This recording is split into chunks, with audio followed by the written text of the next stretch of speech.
Hi, I'm Haskal. I'm the editor-in-chief of the Journal of Vascular and Interventional Radiology, and I'm here today with Dr. John Fritz Engel, who's the Director of Interventional Radiology at the University of Virginia School of Medicine, also Professor of Radiology.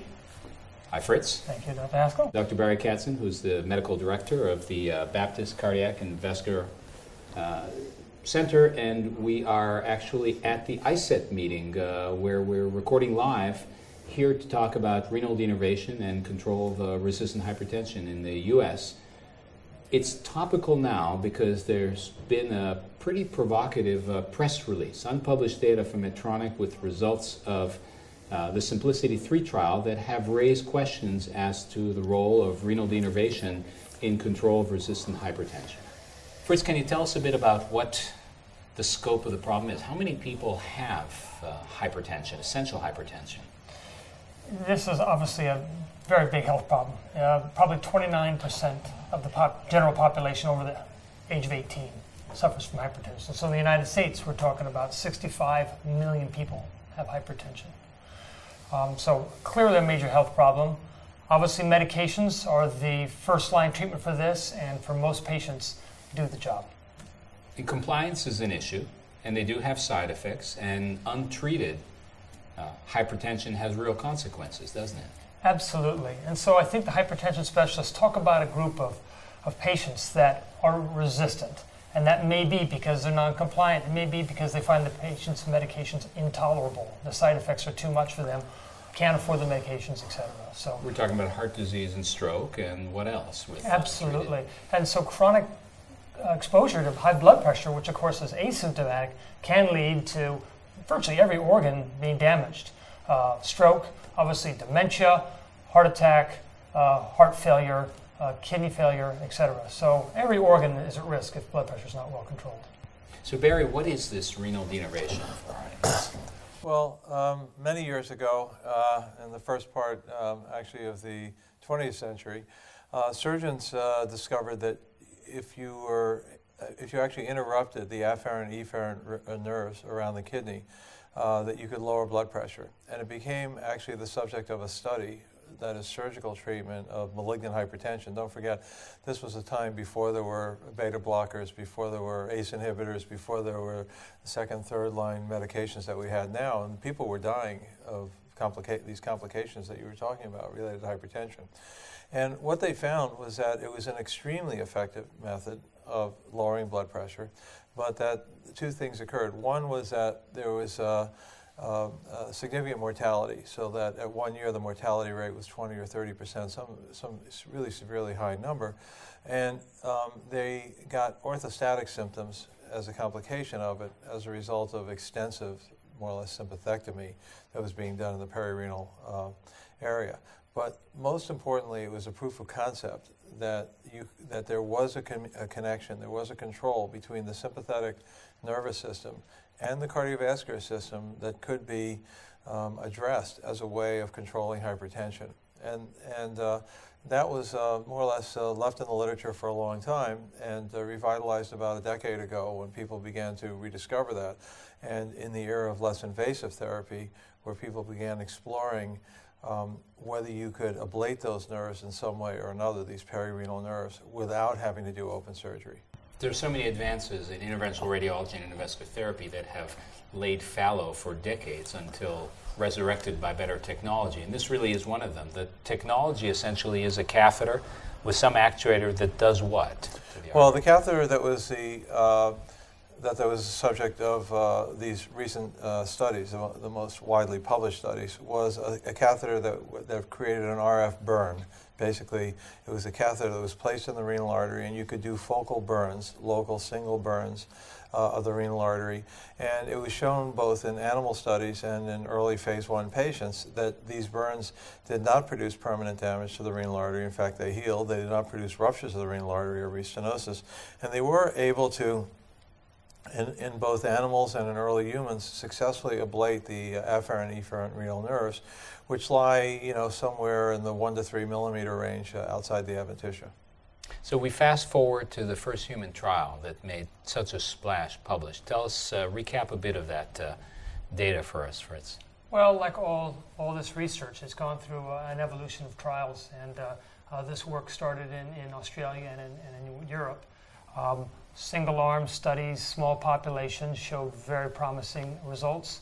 Patients were then put into randomized studies, small numbers again, with maybe not all the parameters that we would think about, carefully controlled, but still marked reductions in blood pressure measurements in the office. Going out first just at a month and 3 months, and then at 6 months, and even now in late follow-up at 12 months, 3 years, etc. So early work has shown very, very promising results. And that first big paper in that high-impact journal that recaps some of that. Yeah, so... Should be nameless? Yeah. The Lancet paper, absolutely. Well, even before that, I think what's interesting is in the New England Journal was published a case report of a very dramatic response, which was encouraging, but all the factors that went with it. They had a measurement of sympathetic nerve activity that had diminished. They showed left ventricular thickness had improved. I mean, it was an astounding case report, and that, of course, generated a lot of enthusiasm. And actually, these early trials that were done, when you consider the quality in general of early stage device trials, I think they distinguished themselves in terms of the quality of the trials, the way they were done, and the way data was collected, and the questions that were both asked and answered. And that led to a lot of enthusiasm as more and more data began to come to play, being published in very highly regarded peer-reviewed journals. It began to get more and more traction that maybe there was something real to this process. How many companies are reportedly working on devices now? Startup phases and unknown to the rest of us. Yeah, one of the sort of frequent barometers of activity or excitement about a process is to look at clinicaltrials.gov. And I know I frequent that to see what's hot, what's going on, and it has been an explosion of submissions around this. I think you had estimated there's maybe as many as over 100 for sure. 100 trials on there now, and the energy, the amount of clinical research, and most of it is clinical research, is really it's over 100 astounding. registered trials and purported more than 90 companies, many startups that are working on competitive technologies with the original RF device looking at this. We've published papers this in JVIR as well. So the results have been positive, have been exciting, and what's the role of interventional radiologists in this? Well, renal denervation is clearly an interventional procedure. It's something that should be very comfortable for most interventional radiologists. We're highly skilled in engaging the renal arteries, putting catheter sheaths in there, and also navigating the circulatory system without injury, which I think is really important, especially when you're introducing a deliberate injury model. So you don't want to add risk to it. I think interventional radiologists certainly have all the skills necessary from a technical point of view. Like many of the other areas in which we practice, it's really important that interventional radiologists learn more about hypertension, learn more about the clinical management, and get more engaged in the patient selection process to make sure that the patients that we treat ultimately have good results. And we already have established pathways of treating these patients for a variety of conditions, from renovascular hypertension to treating complications of even biopsy interventions in kidneys, is right? That's right. No, we have great command technically, and actually beyond just the doing of the procedure, the development of the new technologies and the improvement of the existing ones, I think, could benefit from the skills and experience of interventional radiologists. I think that interventional radiologists are trained to do the absolute best angiography with the lowest complication rates, because this population is going to need a lot of care. So much of what we do in interventional radiology are patients that are very sick, and 1 or 2 or 5% complication rates acceptable. Now you take a population that's probably pretty well controlled with medications, probably doing okay, and you're doing an invasive procedure on them. You better have very experienced hands on them, someone who's put a lot of catheters in there, and the complication rate has got to be absolutely driven to zero. And if you're comparing a device therapy to a drug therapy, okay, for it to really have value, it's going to have to be incredibly safe, incredibly safe. So the risk tolerance is going to be very low for this procedure.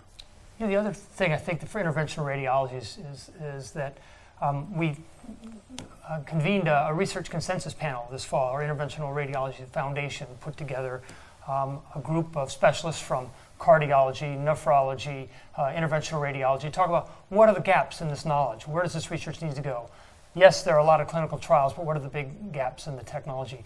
And what came out of that is that really our roots in radiology can help a lot with this research. We need to learn exactly what are we ablating? How deep is this burn? What is the changes in the kidney, et cetera?